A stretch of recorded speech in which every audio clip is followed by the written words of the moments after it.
আসসালামু আলাইকুম। রাত বাজে ২টা। তো আমার হঠাৎ করে অনেক বেশি স্পাইসি কিছু খেতে ইচ্ছা করছিল। টক ঝাল কিছু খেতে ইচ্ছা করছিল। তো ঘরে দেখতে পেলাম ভুট্টা। ভুট্টাটা আমি নিয়ে এসেছি ভুট্টা পুড়িয়ে খাবো বলে। কিন্তু হঠাৎ করে চিন্তা করলাম যে না, এবার তো অনেক ভুট্টা পোড়া খাওয়া হয়েছে বাহিরে। তো একটু ডিফারেন্ট টাইপের কিছু করা যাক। তাই ১ম এ ভুট্টাগুলোর খোসা ছাড়িয়ে সুন্দর মতো কেটে ভালো মতো ধুয়ে চুলায় পানি দিয়ে তা আমি সিদ্ধ করে নিলাম। ভুট্টাগুলো ভালো মতো সিদ্ধ হয়ে যাওয়ার পর তা আমি নামিয়ে নিয়েছিলাম। আর একটা রসুন নিয়েছিলাম।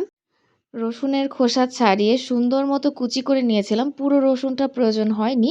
কয়েক কোয়াই প্রয়োজন হয়েছিল। দেন চুলায় একটা কড়াই দিয়ে তাতে আমি ঘি দিয়ে দেই অ্যান্ড ঘিয়ের মধ্যে আমি রসুন কুচিগুলো দিয়ে একটু ব্রাউন করে নেই। দেন সামান্য হলুদ গুঁড়ো, মরিচ গুঁড়ো, পরিমাণ মতো লবণ, ধনিয়া গুঁড়ো, গরম মসলার গুঁড়ো দিয়ে খুব ভালো মতো নেড়েচেড়ে দিয়েছিলাম। অ্যান্ড হ্যাঁ, দিয়েছিলাম টমেটো সস।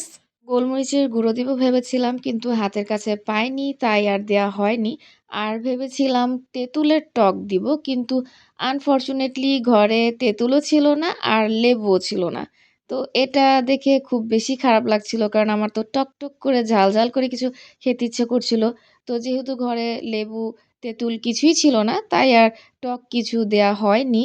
মসলাটা ভালোমতো কষানোর পর আমি পরিমাণ মতো পানি এড করি অ্যান্ড কিছুক্ষণ নেড়ে-চেড়ে তার মধ্যে আমি আগে থেকে সেদ্ধ করা ভুট্টাগুলো দিয়ে দেই।